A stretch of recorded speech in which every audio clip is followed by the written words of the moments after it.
Hi guys, my name is Jackson Kurtzman. I'm a student here at Valor Christian College, and this is a video for my preaching lab. Before I get into the message, I would just like to say a very special thank you to my professor, David Cook, for allowing me to learn everything for this class and equip me for this video today. I'd also like to say a very special thank you to Dr. Rod Parsley for creating this amazing college and having the vision to put it in place. Without further ado, I'd like to hop straight into this message because I don't have a lot of time with you guys. We're going to be in Genesis 30, chapter 37 through 50, talk about the story of Joseph. Um, this sermon is about, it's going to be broken into three parts. We're going to be talking about the three main parts of the story. The first part will be the betrayal from family. Second part will be slavery and false accusation. And the third part will be forgotten in prison. In all of these things, all I wrote was, where was God in this? And I'm going to break down why I say that. So, the beginning part is Joseph is betrayed by his family. His brothers get jealous of him after his father gets an amazing color coat, and Joseph gets these amazing words from God saying that you're going to rule over your brothers. You're going to be over your family. You're going to, that their ears of corn are going to bow to you, that they're going to bow to you.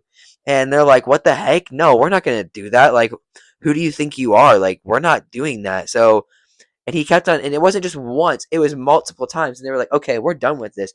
Let's just get rid of this guy.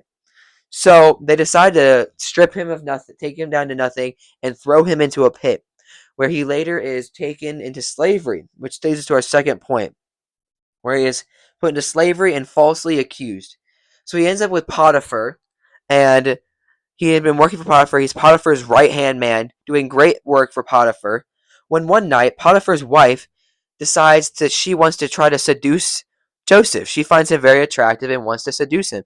So she asks him to come and lay with me, come with me tonight.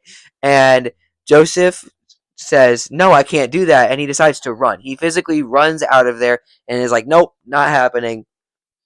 Um, and so, of course, Potiphar's wife's like, that's not the answer I wanted. So she decides to tell her husband and says, oh my gosh, your servant did this to me. He forced himself onto me and blah, blah, blah, blah, blah. And of course, she's lying because Joseph did not do any of that.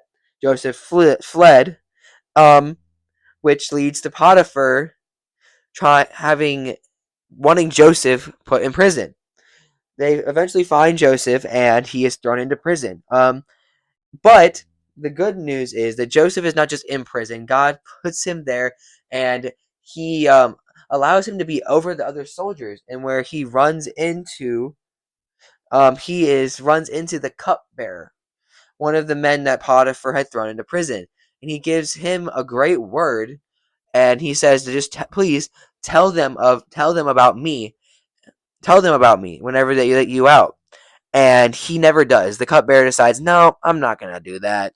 I'm just gonna keep that to myself. I'm not gonna tell them who told me all this great stuff, which is crazy to me because why would you not want to tell him? Like, why would you not help him out?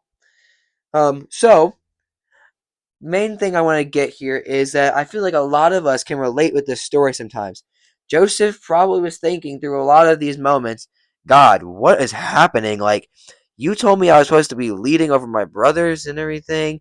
Why am I in prison? Why am I getting falsely accused? Like, God, how are you going to do this? Like, how's this going to work, God? Where are you?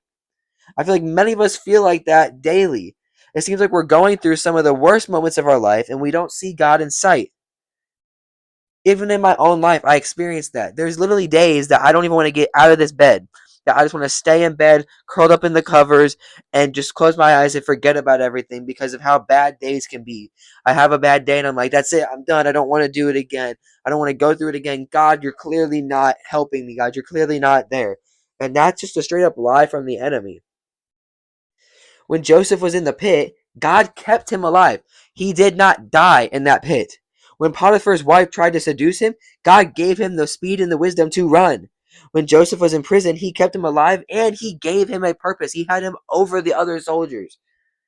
It may not have been the answer Joseph wanted, but God knew what he was doing. All these things needed to happen in order for Joseph to rule. If God would not have allowed him to survive the pit, Joseph wouldn't have met Potiphar, who helped him climb the ranks.